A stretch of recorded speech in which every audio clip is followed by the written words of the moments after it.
Okay, Assalamualaikum dan salam sejahtera. Untuk topik ketiga, kita akan membincangkan berkenaan ray teori transmission. Okey, sebelum ni pada topik kedua kita telah membincangkan berkenaan EM teori. Okey. So dalam fiber optik ni dia melibatkan kepada dua teori, iaitu EM teori dan ray teori. Okey, untuk ray teori ni apa yang saya akan bincangkan pada keseluruhan adalah berkenaan dengan macam mana propagation bermula bila dia melalui sesuatu medium yang berbeza. Okey, ini yang akan menentukan bagaimana light itu boleh travel di dalam fiber optik. Okey. So kita ada dua jalan ataupun dua cara untuk light to travel. Yang pertama adalah ray theory dan yang kedua adalah mode theory. Okey, untuk ray theory ni kita akan melihat kepada kita akan study the light acceptance angle, melibatkan kepada Snell law, acceptance angle, cone acceptance dan total internal reflection. So ini adalah total internal reflection. Okey, so kita akan melihat kepada empat perkara ini untuk ray theory. So untuk first tu kita akan tengok Snell law, di mana ia melibatkan kepada quantitative description of refracted ray. So kat sini kalau kita nampak kita ada incident ray dan kita akan ada refracted ray.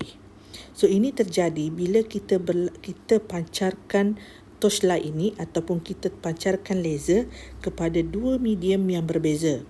Okey, contoh kat sini ini adalah medium air, udara, yang mempunyai indeks biasan Na, dan kita ada juga water yang mempunyai indeks biasan Nb. Untuk Snell law, formula dia adalah Na sin theta A equal to Nb sin theta B. So Na ini adalah melibat kepada air. So sin theta A adalah sudut theta bagi air. Okey. Sudut theta A ni mestilah yang perpendicular kepada medium berkenaan. Okey. So Nb ni adalah kalau di sini kita katakan air. So yang ni udara, ini air, water. So sin theta B ni adalah sin theta bagi water berkenaan ataupun air. Okey, kalau kita lihat kepada yang situasi pertama ni, okey, di mana di sini kita melihat bahawa kalau melihat daripada sini bermaksud NB ataupun refractive index bagi water ataupun bagi air lebih besar daripada refractive index bagi udara.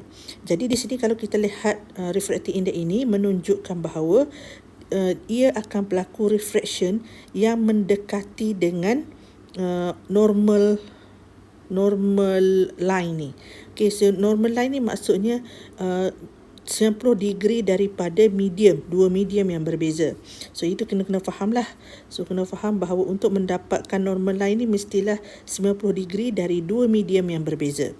Okay, so kalau incident light, so kita ada theta A di sini dan theta B di sini. Okay, dia bukan di sini ini salah. Okay, so dia mestilah perpendicular dengan normal line tu. Okay, so ini menunjukkan bahawa jika refractive index B lebih besar daripada refractive index A. Okay, kalau kita menggunakan refractive index A lebih besar daripada refractive index B, maka ia akan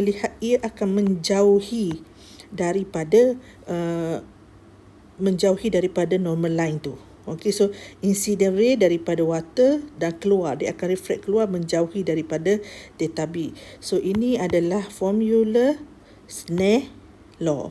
So ini yang kita akan guna pakai sepanjang pembelajaran kita dalam fiber optik. Okey, so contoh kat sini kita ada juga macam mana kita nak kira dia lah. Kalau kita menggunakan water and air tadi, ataupun kita kata udara tadi, N equal to 1, dan untuk air tadi atau water kita menggunakan refractive indexnya 1.33 ataupun 1.33.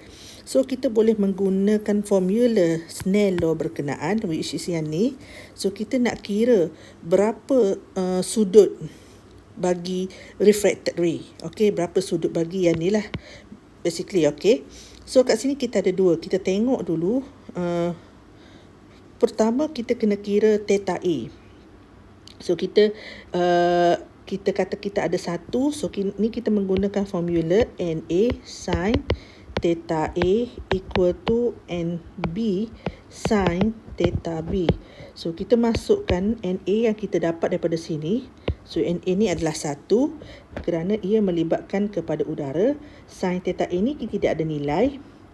NB adalah yang dalam air itu berkenaan. So sin theta B ni adalah sudut theta B yang ini. Okey. So di sini menunjukkan bahawa theta A lebih besar daripada theta B. Okay, so light will be bent toward the normal to the surface as it slow down in water. Okay, because of the different refractive index. So kita akan nampaklah dia akan bend. Okay, so kalau kita ambil pula daripada situasi kedua, iaitu di mana menggunakan refractive index yang lebih besar incident ray-nya untuk melalui refractive index yang lebih rendah sebagai reflected ray. So di sini kita boleh juga menggunakan sama. So NA sin theta A equal to NB sin theta B. Okey, so bila kita masukkan nilai ni, okey, NA ni adalah melibatkan kepada air tadi, manakala NB adalah melibatkan kepada udara, maka dia akan dapat macam ni. So kita akan nampak theta A ni lebih kecil daripada theta B disebabkan oleh refractive index of the medium.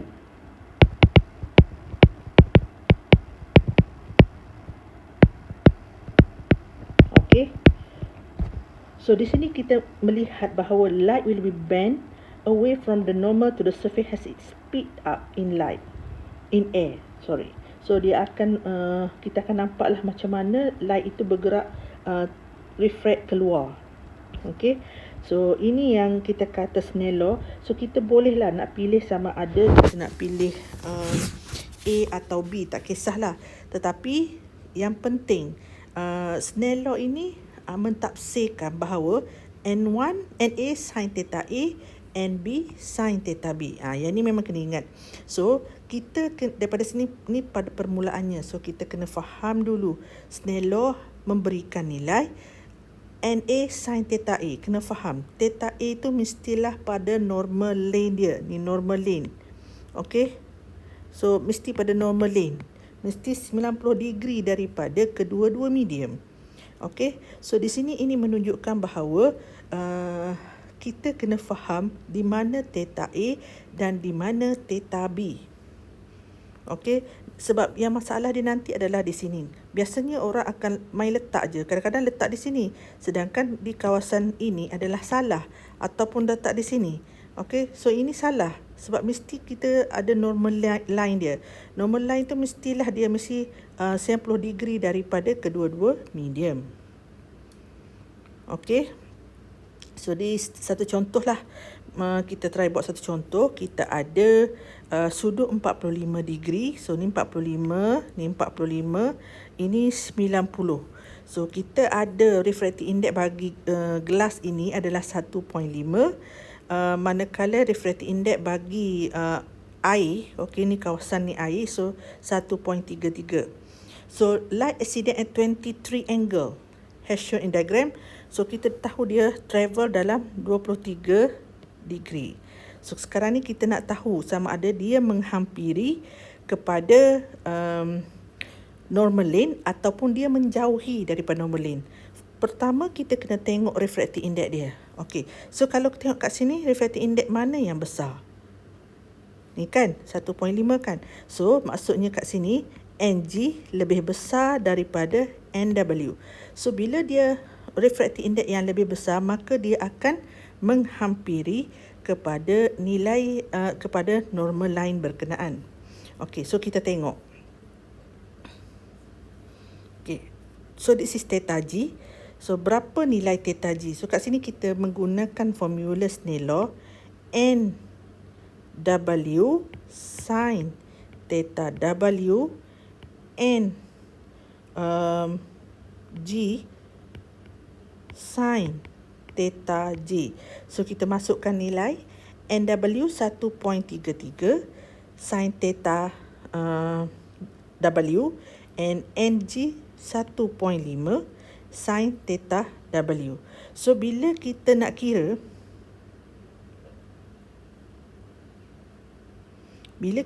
kira, nilai theta I, so kita tahu theta I tadi adalah 23 degree. Okey, 23 degree. So kat sini kita akan bawa macam ni lah. 1.33 sin 23 sama dengan 1.5 sin theta G. So ini yang dapat ni. Bila kita dah tinggalkan yang ni, so kita bawa yang ni ke bawah, so kita akan dapat sin theta G equal to 1.33 bahagi 1.5 sin 23. So kita akan dapat nilai 20.27 degree. So ini menunjukkan dia menghampiri kepada normal line melebihi daripada sudut yang insiden tadi. So menunjukkan bahawa disebabkan oleh refractive indexnya lebih besar di dalam gelas berbanding di dalam air. Okey, so kalau kita cuba menggunakan trigonometri, so di sini kita nampaklah sudut yang bahagian sebelah sini adalah 69.73. So kalau kita nampak, nak tengok pula yang bahagian ni, sebab kita perlukan buat normal line di sini. Normal line dia di situ. So macam mana kita nak kira nilai nilai normal line bila dia nak keluar. Okey. So di sini kita akan nampak, kita akan dapat dia punya nilai dia adalah 24.73. Sebab kita tak nak yang bahagian ni, kita nak yang perpendicular dengan dua medium yang berbeza. Okey. So bila kita dah dapat normal line kat situ, so kita dah dapat kira. So kita nak dapatkan berapa theta di sini. Kita dah tahu sini water juga, kawasan ni adalah N water juga. Tapi kali ini ni adalah NG. So kali ini adalah insiden dia daripada refractive index yang besar kepada refractive index yang kecil. Okey. So kepada refractive index yang kecil. So nampak dia, nilai dia mestilah lebih besar berbanding dengan 24.73. So ini menunjukkan bahawa anda kena faham bahawa ia adalah bergantung kepada refractive index sesuatu medium. Okey. So kita akan tengok kat sini. Kalau contoh kita kata kita menggunakan formula tadi N. Sekarang ni bila di kawasan ni, ini dah jadi incident light. Okey, ni jadi incident. So dia akan jadi di sini NG. So NG sin theta G equal to N water sin theta water. Okey, so NG sekarang ni 1.5, sin dia adalah 24.75. So N water dia 1.3, sin theta water ni yang kita nak cari. So bila kita nak cari sin theta water ni, maka bila kita dah alihkan, maka kita akan dapat nilai 28.2.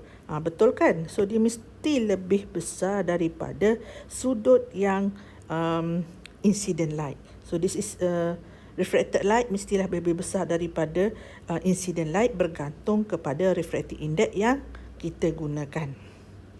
Okey, jadi di situ kita kena faham bila refractive index tu besar ataupun dia macam ni. Bila refractive index itu berbeza, dia akan menentukan kelajuan yang berbeza. Okey. Jadi kita kena faham di dalam fiber optik ni dia adalah glass. So dia perlukan gelas yang mempunyai refractive index yang lebih besar daripada udara supaya dia boleh berada di light itu boleh berada di dalam gelas berkenaan. Okey, kalau kita tengok di sini, kita ada Snell law yang macam kita bincangkan tadi, itu N1 sin theta 1 equal to N2 sin theta 2. Okey, so ini kena pastikan bahawa kita perlu faham di mana light itu incident dan light itu akan berlaku refraction. Okey, so contoh kat sini dia kata kalau high refractive index maka lower speed. So dia akan berubah speed dia tu bila dia melalui different refractive index. Okay, so di sini apa yang penting, kita perlu dapatkan nilai critical angle. Apa itu critical angle? Critical angle adalah bila kita melalui satu medium. Okay, ni macam tadi kita ada air dan kita ada water. Okay, so kita tahu kita ada normal line dia. Okay, kita tahu kalau kita melalui ni incident kita, dan kita bila masuk ke water dia akan menghampiri lah kan. Okay, so di sini menunjukkan bahawa kita perlukan kita perlu menjadikan sudut ini menghampiri kepada 90 degree. Okey, so kat sini sudut ni dia perlu dekat sini. Okey, so jadi kita perlu bila nak N2 tu kita perlu dapat sudut 90 degree, maka theta ni dia akan makin menjauhi. Okey, sebab kita nak berlaku kita panggil critical angle. Okey, jadi di sini kita perlu memainkan peranan penting dalam menentukan refractive index. Okey, jadi di sini ini adalah kita panggil critical angle bila sudut yang kedua itu adalah 90 degree.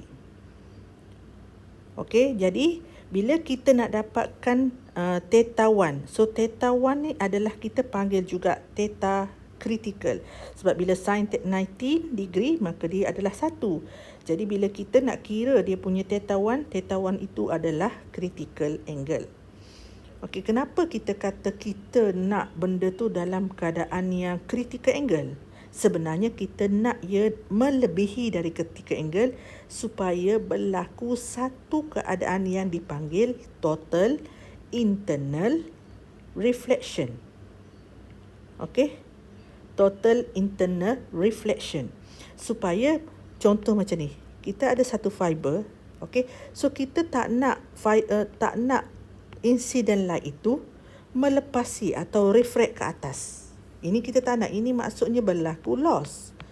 Jadi kita nak supaya light ini terhasilnya di kawasan ni.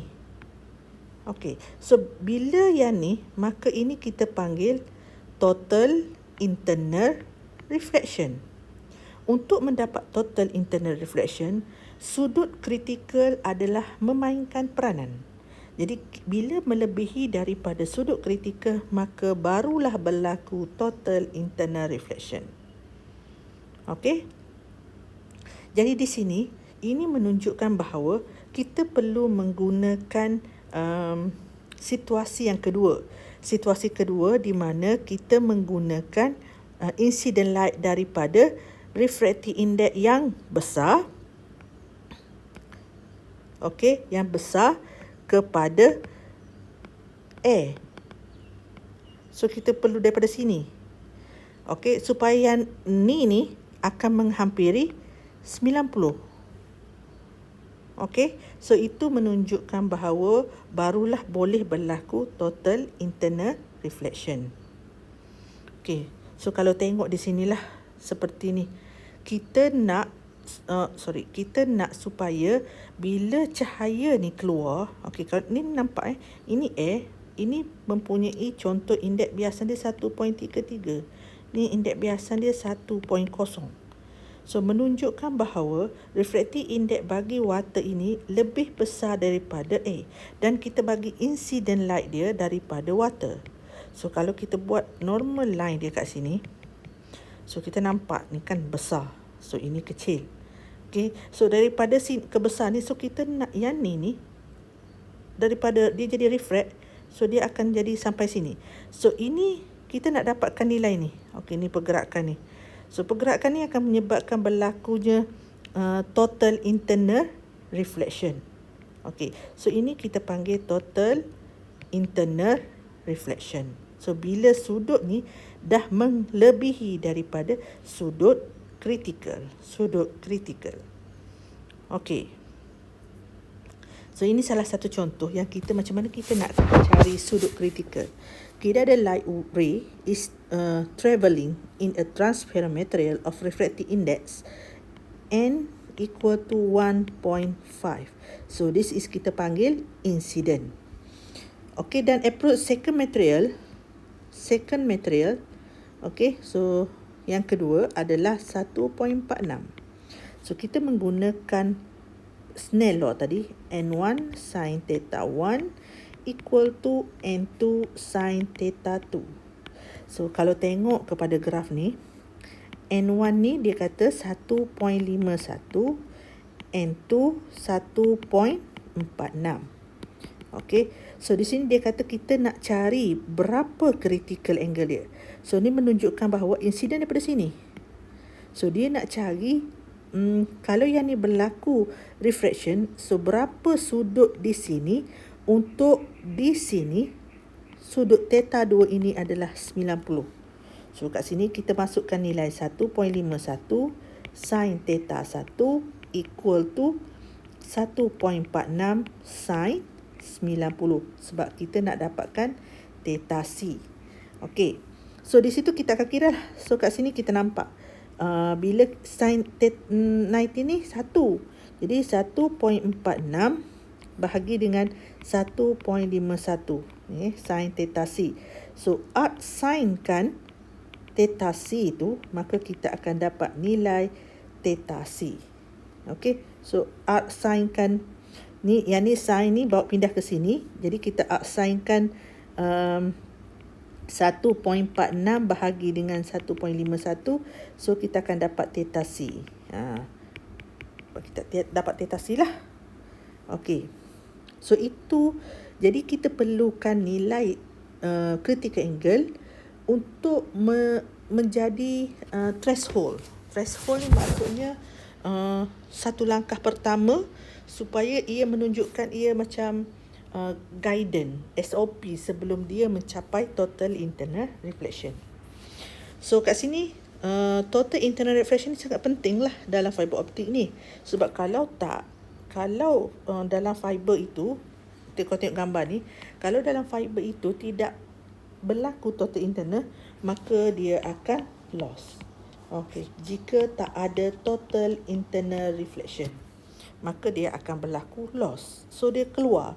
Jadi macam mana nak sampai data kita? Kalau kita kata hello kepada satu tempat, macam mana kita nak tahu ia sampai kepada tempat yang lain? Disebabkan loss, hilang kat tengah-tengah. Jadi sampai ke sana low je.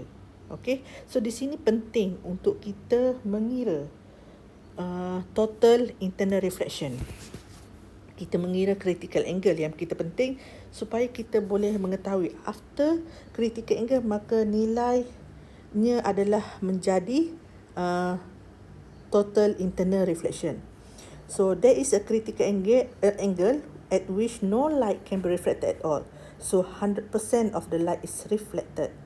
So light is trapped in the water and cannot escape into the water. So this works with any dense medium such as plastic or glass. So they're the same work with the water. Okay. So ini adalah salah contoh lah yang kita nampak. So kalau nampak sini dia ada different type of angle. Kalau kita nampak, okay, kalau nampak yang ni dah jadi total internal. Okay, yang pertama, kalau tengok yang pertama ni, okay, so dia ada berlaku refraction. Okay, yang kedua, sudut yang kedua, dia tidak lagi melebihi daripada critical angle. So sudut yang kedua dah menghampiri critical angle. So dia kena lebih kurang lagi untuk menghasilkan total internal reflection. So itulah menunjukkan bahawa total internal reflection berlaku di dalam sistem ni. Okay, so itu adalah we call that ray mode theory. Okay, so ni samalah Seperti yang saya maklumkan, kita ada data sini, kita ada telinga di sini. Okey, so sini kita ada sini kita ada mulut. So sini ada telinga lah. Okey, so masa kita kata hello tu, fiber optik ni akan membawa data yang katakan hello tu untuk telinga ini mendengar. So ini akan ini akan berlaku bila total internal reflection berlaku. So light source ni perlu berjalan. Okey, light source ni perlu berjalan. So kalau tidak berlaku total internal, maka dia akan berlaku refraction here. Bila refraction maksudnya data hello tu sudah terkeluar. Okey, jadi itu yang penting berlaku total internal reflection. Itu yang kita katakan dia adalah ray mode theory. Okey, sama juga dalam ni. Okey, kita nampak dalam fiber ni, contoh fiber ni kita ada core dan kita ada cladding. Basically core ni lebih besar indeks biasa dia berbanding cladding. Basically yang ni 1.45, yang ni dalam round 1.43. So ini yang akan memberikan nilai critical angle yang kita kira tu supaya berlaku total internal refraction. So sudut ini adalah sudut theta yang telah melebihi daripada critical angle. Okey, kita teruskan dengan numerical aperture. Numerical aperture ni kita boleh definisikan sebagai kon yang boleh diterima. Maksudnya kawasan kon yang boleh cahaya itu melaluinya. Okey, so jadi kon acceptance itu akan menentukan cahaya itu boleh dipandukan di dalam fiber. Okey, that will be guided by the fiber. Okay, kalau kita lihat di sini, kita ada core dan kita ada cladding. Okey, di mana core ini adalah N1, cladding ini adalah N2 dan kita ada air ataupun udara di NO. So untuk masuk daripada udara ke core, kita perlu mencari satu sudut tertentu, iaitu kita panggil cone of acceptance. So daripada cone of acceptance, maka barulah boleh berlaku total internal reflection di dalam fiber berkenaan. Okey, so di sini kita menggunakan Snell law, hukum Snell. Okey, menggunakan Snell sama itu N1 sin theta 1, N2 sin theta 2. Okey, tetapi disebabkan kita hendak melihat di kawasan yang permukaan antara udara dengan gelas, so di sini kita menggunakan N0 sin theta 1, which is sin theta 1 ni daripada sudut pada udara yang perpendicular to the normal line, and N1 sin theta 2. Theta 2 adalah kawasan yang telah masuk di dalam gelas. Okey, so ni yang dekat dengan normal line. So ini theta 2. Okey, daripada sini kita hendak mencari hubung kait antara theta 1, theta 2 dengan phi, supaya phi ini boleh menghasilkan total internal reflection. Okey, jadi sini kita nak dapat nilai phi ni adalah berdasarkan, so ini adalah sudut segitiga, so kita ada 90 darjah, so 90 tolak theta 2, so kita akan dapat phi, ataupun kita akan dapat, kita boleh kata dia adalah acceptance cone. Okey, so di sini kita akan cuba menguraikan. Okey, macam mana kita nak kira theta ataupun cone acceptance berkenaan. So asasnya adalah sama. So di sini kita akan tukarkan theta 2 kepada phi. So N0 sin theta 1 equal to N1 sin. Okey, theta 2 ni kita kena tukar kepada 90 tolak phi. Okey, kita gunakan 90 tolak phi. Sebab kita tak tahu theta tu ni berapa, jadi kita gunakan phi. Okey, so bila kita cuba kembangkan persamaan ni, dia akan jadi n0 sin theta 1 equal to n1 sin 90 tolak n1 sin phi. Okey, kita tahu sin 90 ni akan bagi nilai 1. Oleh sebab itu, dia akan jadi n0 sin theta 1 equal to n1 minus n1 sin phi. Okay, dia akan jadi satu equation macam ni. Pernah lihat tak equation macam ni? So, ni kita akan nampak sebenarnya dalam cos sin formula tu. So, di sini kita akan boleh lihat di mana kalau kita kata kat sini n0 sin theta 1 equal to n1. Okey, kita gabungkan. So kita akan dapat 1 tolak sin phi. Okey. So 1 tolak sin phi ni ada dalam formula cos dan sin, iaitu cos 2 phi plus sin 2 phi equal to 1. So ni kita akan dapat daripada sini. So kita boleh gunakan persamaan daripada sini untuk diletakkan di sini. Okay, so basically dia akan jadi, kalau kita menggunakan ni, kalau kita mengembangkan yang ni, so yang ni dia akan jadi cos phi equal to 1 tolak sin 2 phi. Okay, so cos phi dia akan jadi 1 tolak sin 2 phi power of half. So kalau kita masukkan dalam ni, dia akan jadi n0 sin phi equal to n1 cos phi. Okay, n0 sin theta 1 equal to n1 cos phi. So ini yang kita akan jumpakan di sini. So terhasilnya macam ni.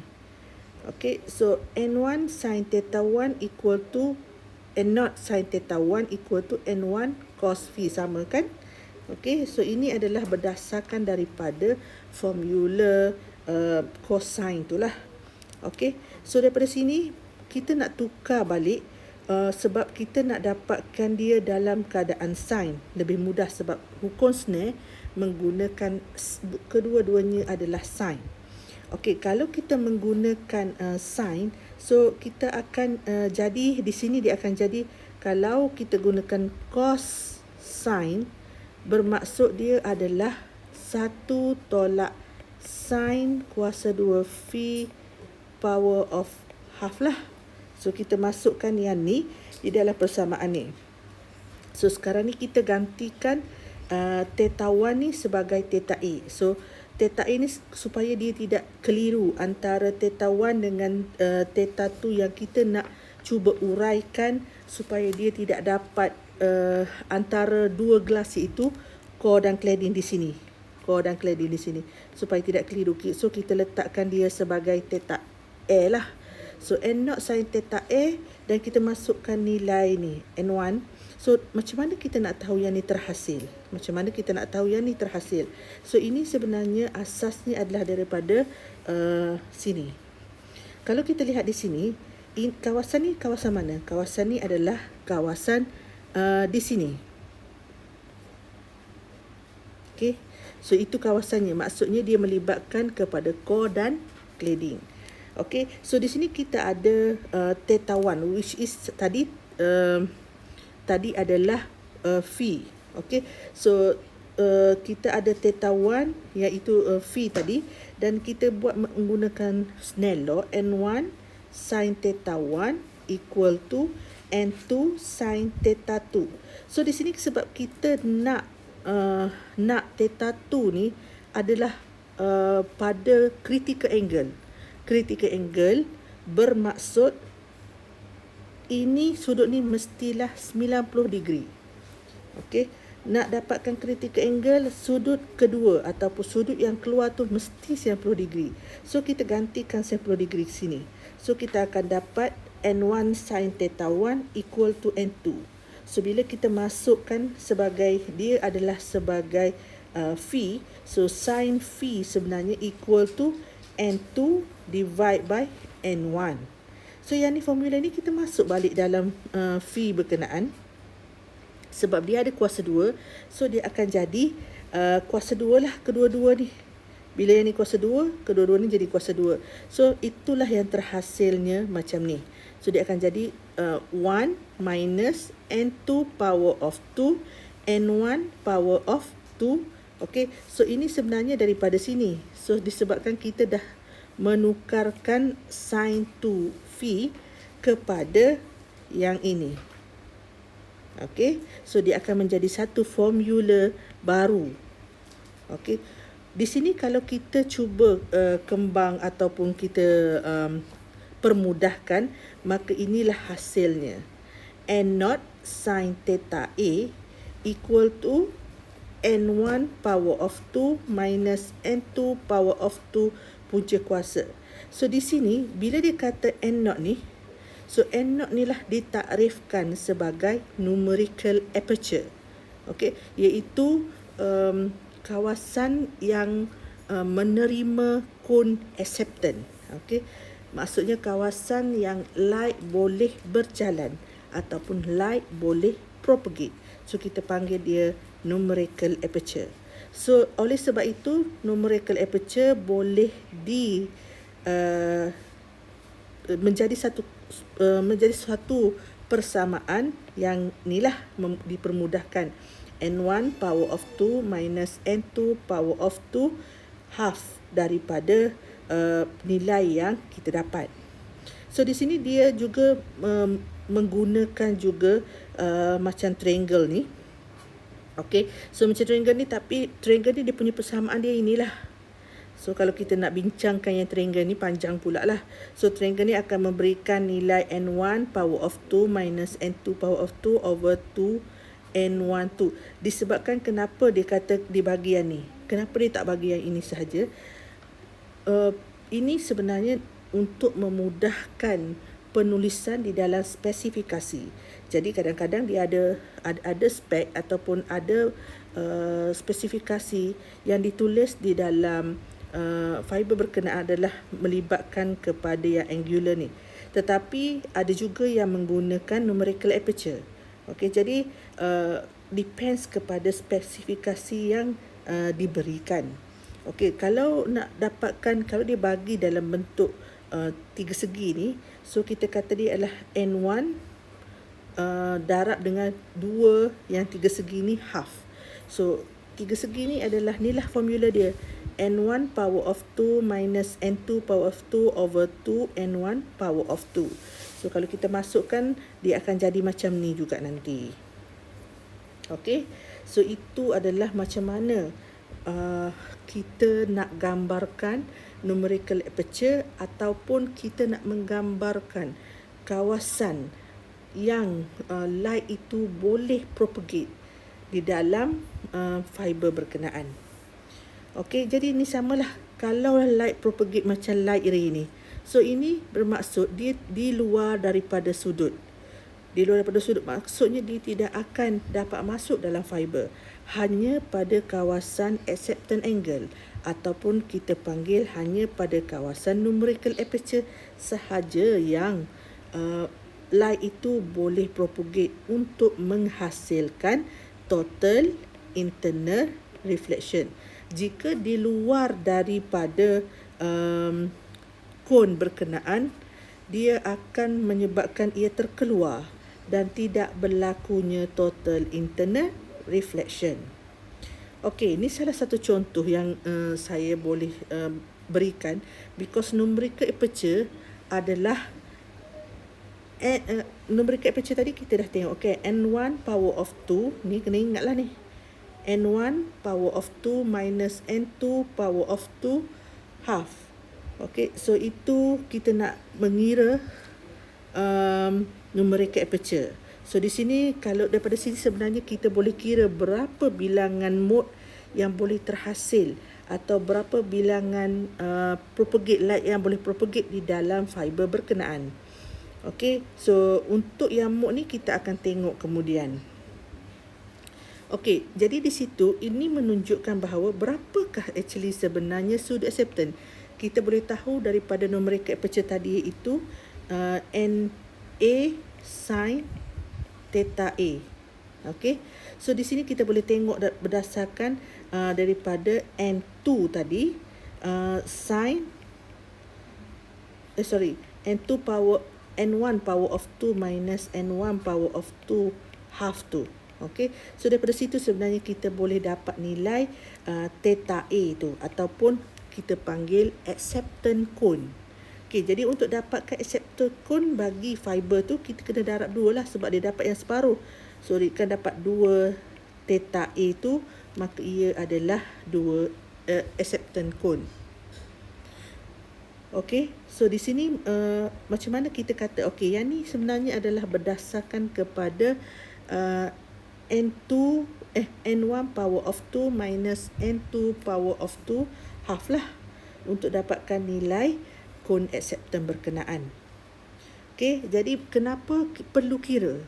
Okey, kita boleh tengok di sini kita ada dua different cone of acceptance. Kita ada satu yang large diameter, kita ada yang small diameter. Okey, so yang large diameter ini bermaksud dia boleh menerima lebih banyak light. Dia lebih banyak menerima. Kalau yang ni hanya sedikit sahaja, kalau yang small ni hanya sedikit sahaja yang boleh light itu travel di dalam fiber berkenaan. Okey, so kat sini biasanya yang ini kita panggil multi-mode. Multi-mode maksudnya banyak mode.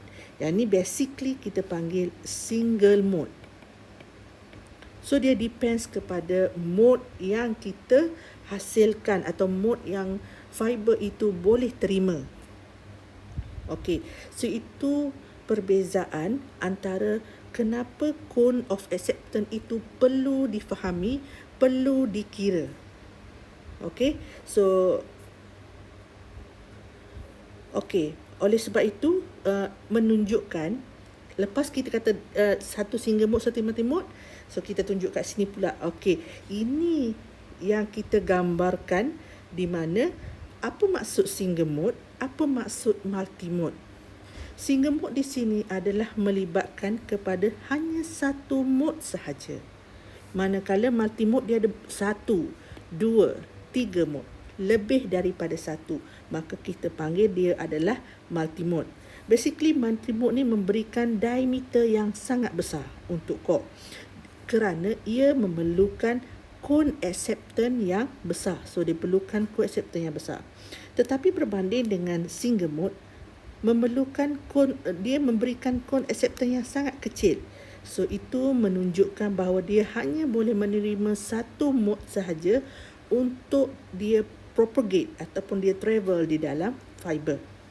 Okay, so basically dalam core untuk single mode ni memberikan diameter dalam 9 micrometer, manakala untuk multi mode basically di dalam around 60 micrometer. Okay, so itu perbezaan antara single mode dan multi mode. Okay, kalau dilihat di sini kan, okay, makin besar core tu, maka makin banyak mode yang terhasil. Okay, makin kecil core tu, maka kita hanya boleh menerima paling kecil adalah satu mode sahaja. So ini menunjukkan bahawa perbezaan mode itu penting untuk kita faham dan untuk kita kenal pasti light itu untuk travel di dalam fiber. So di sini ada kita nampaklah cone acceptance-nya. Okey, ni kita nampaklah cone acceptance-nya berbeza-beza bergantung kepada mode ataupun bergantung kepada fiber yang kita hasilkan. Okey, kita teruskan dengan geometrical of fiber optic. So dalam fiber optik ni dia ada beberapa jenis geometri dia. Okey, iaitu antaranya adalah step index dan graded index. Okey, step index, graded index and single mode lah, paling mudah lah. So di sini kalau kita nampak, kalau kita tengok pada ketiga-tiga gambar ni, di mana ini adalah step index fiber, ini adalah graded index fiber dan ini adalah single mode fiber. So step index fiber ni basically dengan graded index yang kita boleh jelas boleh nampak adalah dalam multi mode fiber. Okay, so multi mode fiber yang kita bincangkan sebelum ni iaitu banyak mode ni, ada 1, 2 dan 3. Sama juga macam graded index. So graded index ni adalah basically dia adalah multi mode. Berbeza dengan single mode yang memberikan satu mode sahaja. Okey, kalau kita lihat di sini perbezaan antara diameter ketiga-tiga geometri ini.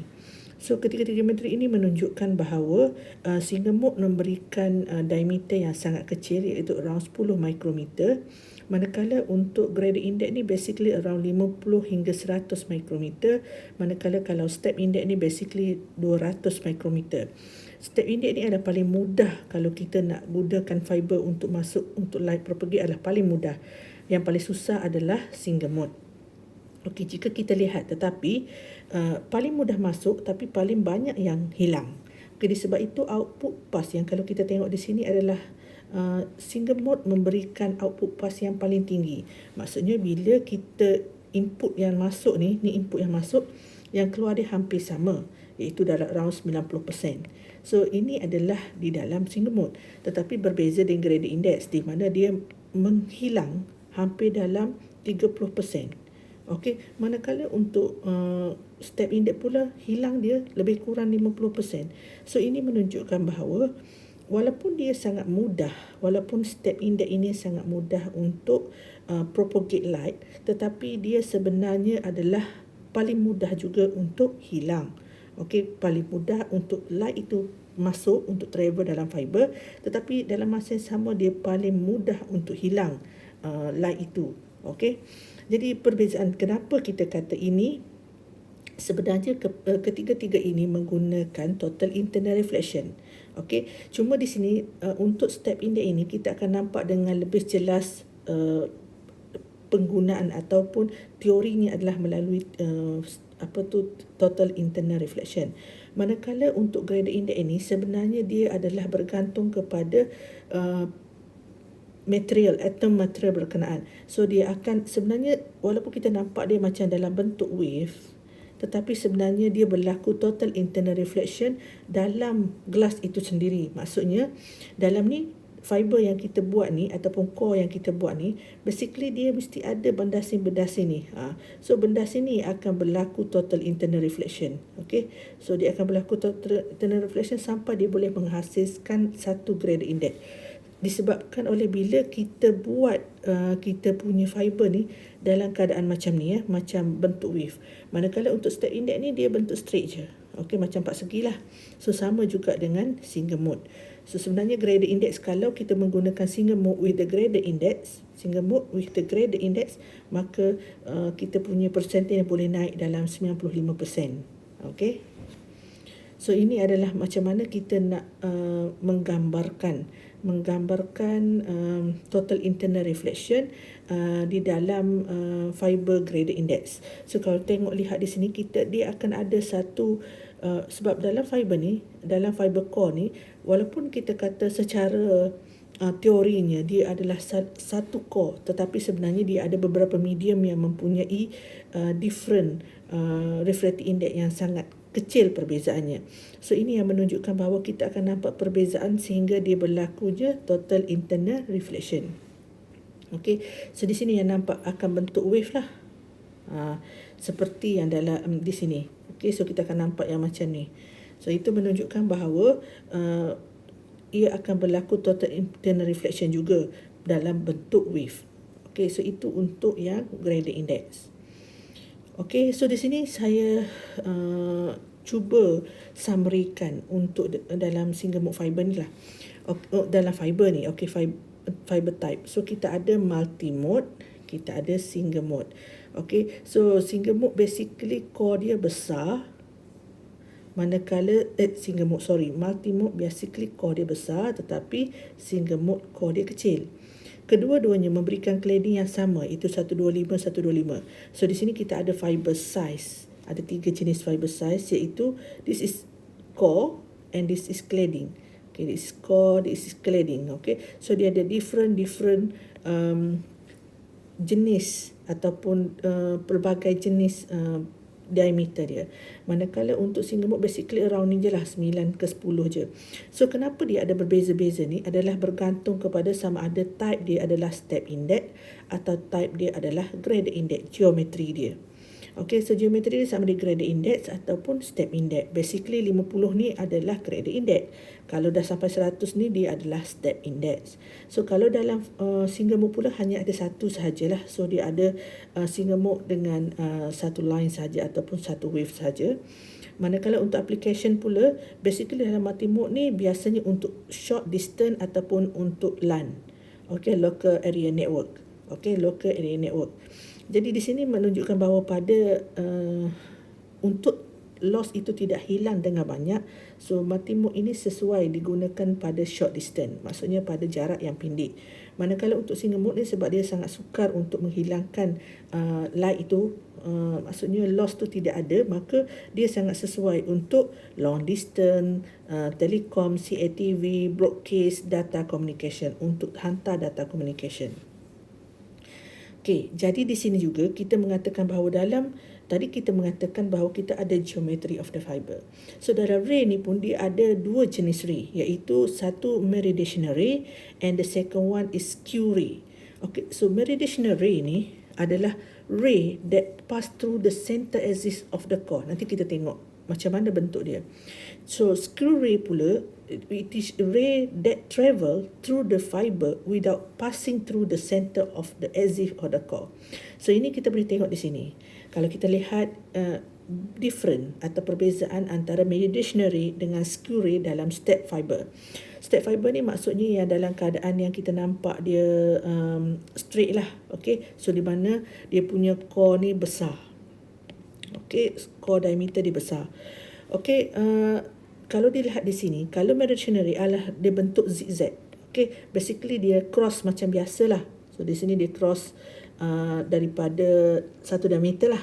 Okay, manakala skew ray ni pula dia akan bergerak dalam dia tak boleh cross, tapi dia bergerak dalam keadaan zigzag. Okay, zigzag dalam fiber axis tu. Okay, 1, 2, 3, 4, 5 macam tu.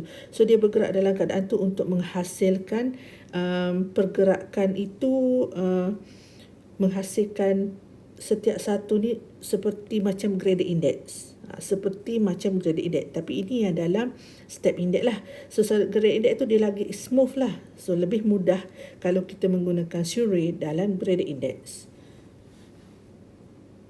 Okay, so this yang kita boleh kata kenapa meridianal ray ni adalah sesuai dengan step index. Ini boleh diklasifikasikan kepada dua, iaitu bound, di mana bound ni maksud dia adalah ray yang boleh propagate through the fiber tu dengan total internal reflection. Yang unbound tu ni yang terkeluar daripada maksudnya tidak berlaku total internal reflection.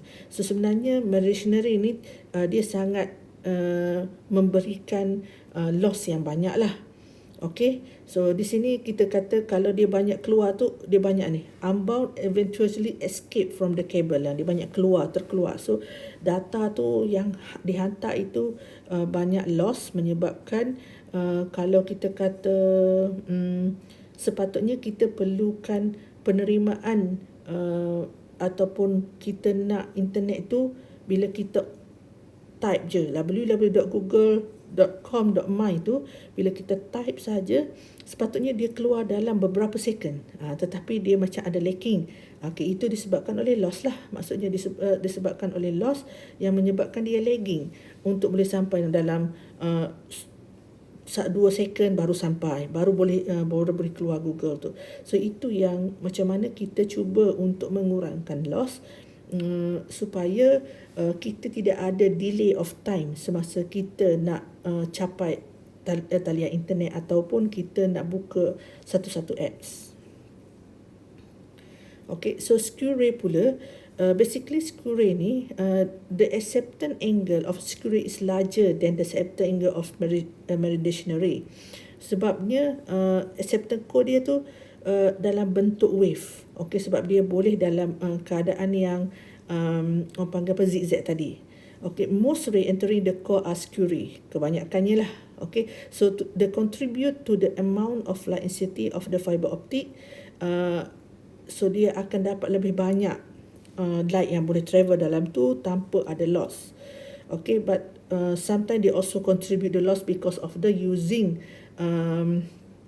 dia disebabkan oleh mati mode tadilah.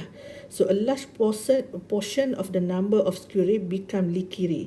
Maksudnya di sini ada yang boleh juga dipanggil sebagai leaky ray, which is dia boleh berlaku total reflected atau partially refracted due to the curved shade of the fiber boundary. So ini depends lah kepada kita punya penghasilan fiber berkenaan.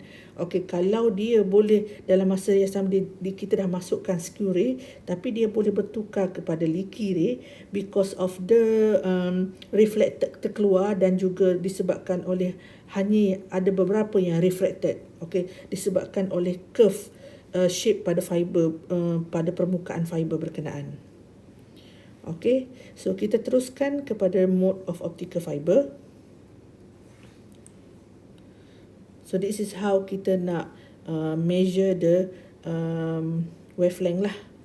Okay, so di sini kita akan nampaklah perbezaan wavelength itu bergantung kepada different of frequency yang kita dah tunjukkan antara dalam topik 2 tu, relationship antara frequency, energy and the wavelength.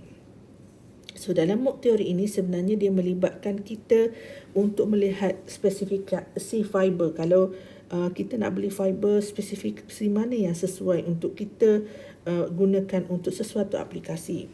So di dalam mode ni dia ada melibatkan kepala polarization. Okay, so kita akan bincangkan polarization ni dalam part yang lain.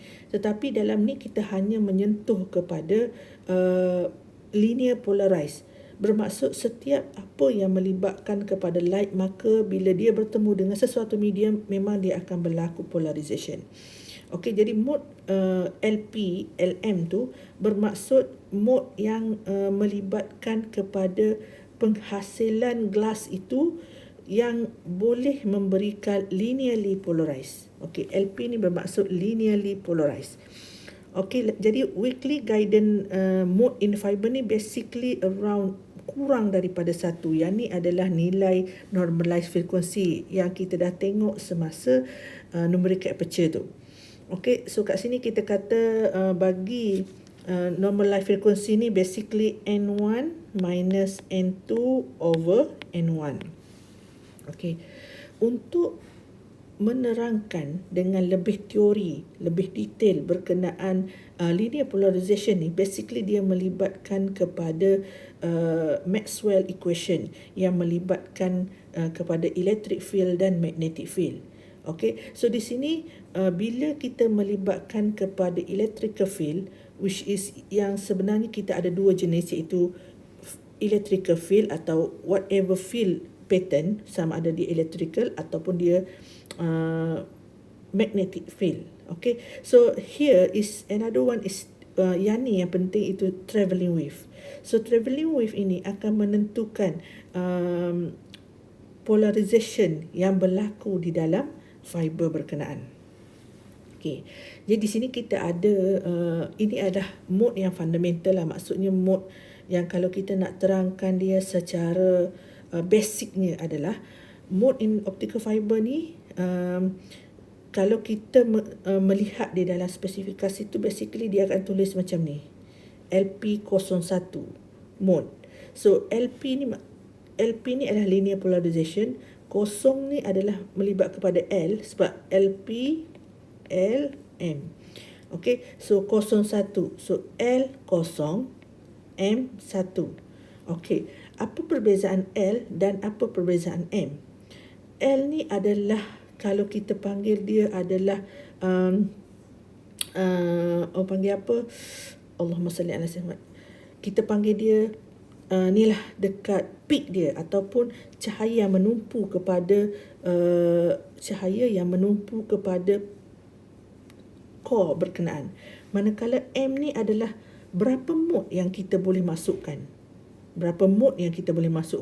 Multi mode mungkin lebih daripada 1, 2, 3, 4, 5, 6. Macam tu. So L ni adalah intensity. Intensity of the electrical field distribution. So di sini L ni adalah menggambarkan image of the light intensity. Okey, kalau kita nampak di sini, okey, kita ada core, kita ada cladding. Contoh ni di tengah okey, di tengah ni yang berlaku electric field. Okey, yang berlaku electric field dalam bentuk wave ni. So kita nampaklah dia bergerak, dia ada electric field dia. Okey, so ini ni bila kita gambarkan di sini, okey, so ini kawasan ini adalah kita panggil L. Kawasan ini adalah kita panggil L. So dia akan nampak cerah lah di sini. So macam mata kita ada mata hitam. So kita nampak cerah kat sini. So ini yang kita kata L dia tu kosong. Kosong ini ada satu je lah. Ada satu. Okey, kalau kita kata dia ada dua, so dia panggil satu. Okey. So electric field will be distributed in the fundamental mode in the transverse plane to the fiber axis. So the light intensity is greatest at the center of the fiber. Okay, so kita tengok contoh yang kedua. Okay, kita ada di sini, ini yang fundamental mode ni yang tadi kita tengok. So kalau contoh kita kata LP11, LP11 ni bermaksud dia ada dua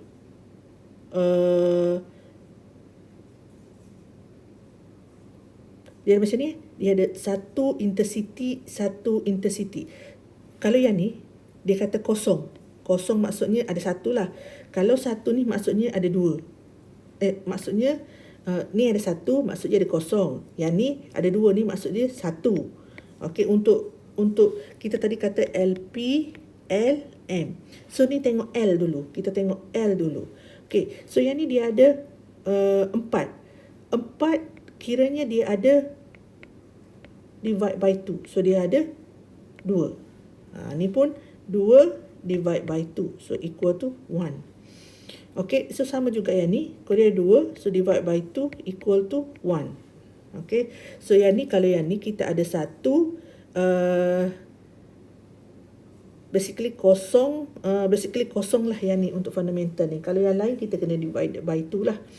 So untuk belakang ni, kalau nampak mode belakang ni, so mode dalam setiap satu ni boleh datang masuk satu je. Kalau nampak ni dia boleh masuk satu je. Dia tidak ada gambar ada dua dalam ni. So maksud dia di sini dia hanya satu mode sahaja yang boleh masuk, tetapi dengan dua tempat ataupun dua core berkenaan. Okay, so electric field ini menggambarkan di mana which is yang ni adalah fundamental mode, yang ni kita boleh kata yang different mode yang berbeza. Boleh faham ke tak ni? Okay, contoh kita buat macam ni lah. Okay, kita ada LP11. So di sini adalah L ni adalah melibatkan pada L. 1 ni melibat kepada M. So ini bermaksud intensity. Intensity di sini kalau 1 ni bermaksud 2/2. Okay, so kalau 2/2 bermaksud dia dah ada 2. Okey, sekarang ni mode. Mode ni maksudnya mode menghasilkan intensitinya, mode yang boleh lalu kepada setiap core ni adalah hanya satu. So satu je lah. So ni core, this is cladding. Okey, so kalau contoh saya kata 2. Okey, so 2. So ini kita kena kata ini adalah L, ini adalah M. So L ni bermaksud 4 bahagi 2. So 4 lah. So 1, 2, 3, 4. Sekarang ni mode ni dia ada 2. Dia boleh masuk 2. So dia kena ada 1 dalam ni. So dia ada 2 intensity di dalam ni berbeza. Ada 2 intensity yang berbeza. Kalau kita gambarkan ni adalah macam ni. So peak dia akan jadi macam ni. So dia ada dua peak yang berbeza, intensity yang berbeza, menunjukkan bahawa dia adalah dua mode. Okey, kalau kita kata tadi macam contohlah fundamental tadi 01. So kita tahu dia adalah satu, macam ni. So ini menunjukkan bahawa dia basically dia adalah hanya ada satu intensity sahaja. Okey. So itulah yang kita nak maksudkan bahawa dia adalah macam mana kita nak menggambarkan bahawa perbezaan antara linear polarization. Okey, di sini kita boleh lebih lihat dan supaya dapat lebih jelas berkenaan dengan macam mana kita nak membezakan antara LM berkenaan. Okey, kalau tengok di sini kita ada wavelength. Okey, wavelength ini menggambarkan pada kawasan mana mode yang biasanya akan boleh digunakan pakai dalam satu aplikasi. Okey, kalau communication dalam around ni. So dalam around ini hanya dua ini sahaja yang boleh digunakan. Okey, kalau area ni basically orang guna dalam sekarang ni untuk memberikan supaya eye safe. Okey, kalau kita tengok sini, kalau untuk J50 dia akan nampak banyak mode yang boleh hantar. So bila dah sampai ke 1000 dia dah tak banyak mode. Kalau tengok kat sini dia 2 1. So dia ada 4 semua. 1 2 3 4. Tetapi setiap satu ini dia ada satu intensity berbeza dengan yang ni. Dia ada 1, dia ada 2. So dia akan jadi peak ke sini. Macam tu. So itu menunjukkan bahawa dia ada dua intensity. Tetapi basically kalau yang LP melibatkan kepada 12 ataupun 02 ini, dia tidak akan ada di kawasan telecommunication. Dia sangat tidak sesuai di kawasan telecommunication, dan dia sangat sesuai di kawasan inilah, iaitu kita panggil kawasan sensor. Kita boleh kata kawasan yang boleh diguna pakai untuk industri, macam tu. Okey. So ini yang kalau kita nampak ni. Nah, ni kalau yang ni nampak dia adalah satu je saja. Kalau kat sini kita nampak dua. Kita akan nampak kat sini dua mode. 1 2. Macam tu. So perbezaan ini akan memberikan nilai LP yang berbeza lah. Okey, 1 2. So kita ada dua mode yang berbeza yang masuk dalam tu. So itu akan memberikan intensity yang berbeza. Okey. So itu berkenaan linearized mode ataupun linearized polarization yang kita lihat secara, kalau yang tu kita tengok secara spektrum. Okey, so itu adalah salah satu yang selain macam mana kita nak ukur untuk tahu fiber itu boleh terima yang mana. So kita menggunakan LM tu tadi. Manakala untuk pengiraan pula, untuk kita tahu berapa bilangan mode yang sesuai, berapa bilangan mode yang kita boleh guna pakai untuk sesuatu fiber, sama ada dia single mode ataupun dia multi mode. Kalau single mode tak ada masalah, dia memang automatik dia jadi satu mode saja. Tetapi untuk in term of the multi mode, itu yang akan mesukar, kerana multi mode akan memberikan nilai bilangan mode itu yang berbeza-beza. Okay, so ini kita boleh menggunakan sebenarnya V number. V number ini adalah nilai V di mana kita nak tahu fiber yang diberi itu adalah single mode atau fiber yang diberi itu adalah multi mode. Okey, contohnya macam ni. Kalau saya bagi anda fiber, ada beberapa jenis fiber, dan saya bagi anda value of the index, refractive index. So anda perlu fahamkan fiber mana yang ini fiber apa, ini fiber apa, dan ini fiber apa. Okey, contoh saya bagi 3 fiber lah. Okey, so kita kena tahu ini fiber single mode ke, ini fiber multi mode ke, ini fiber single mode ke, macam itulah. So di situ kita menggunakan V number. Okey, so V number ni akan digunakan berdasarkan data-data ataupun nilai refractive index dan juga diameter kepada fiber berkenaan. So kita akan masukkan dalam formula ni. Okay, so V number equal to 2 pi A. A ni adalah diameter of the fiber over lambda. Okay, dan N1 core, N2 cladding. So di sini kita menggunakan formula ni. Jika bila kita kira ni kita dapat nilai kurang daripada 2.405, maka dia adalah single mode. Kalau kurang daripada 2.405, maka dia adalah single mode. Okey, jadi kalau dia dapat lebih daripada 2.405, maka dia adalah multi mode. Okey, kalau dia lebih daripada 2.405, maka dia adalah multi mode. Okey, jadi sini kalau kita nampak, kalau kita in term of the fiber yang kita nak beli tu, kita tak nampak, kita tak dapat N1, N2 dia, tapi dia bagi linear polarization.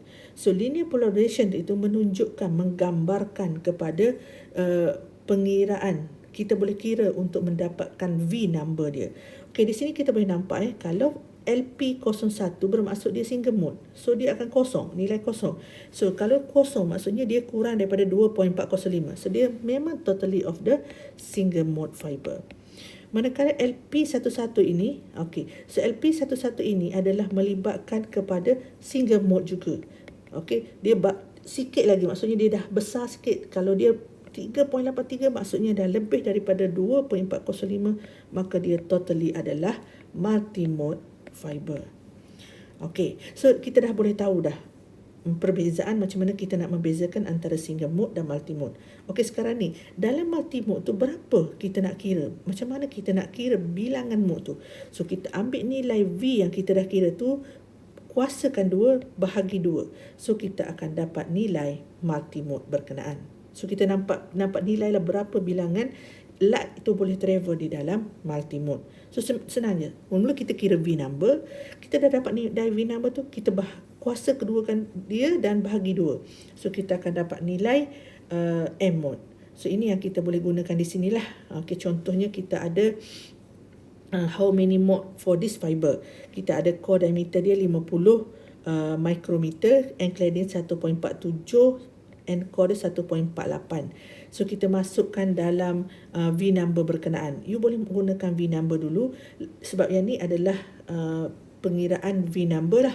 Okey, V number dia. Lepas tu kita kuasa duakan V number itu dan bahagikan 2. So kita akan dapat nilai berapa bilangan mode. Kalau contoh kat sini, kita nak kira, kita dah kira V number dia dan kita bahagi dengan 2. So kita dapatlah 704 bilangan mode yang light itu boleh propagate atau boleh travel di dalam fiber single mode berkenaan.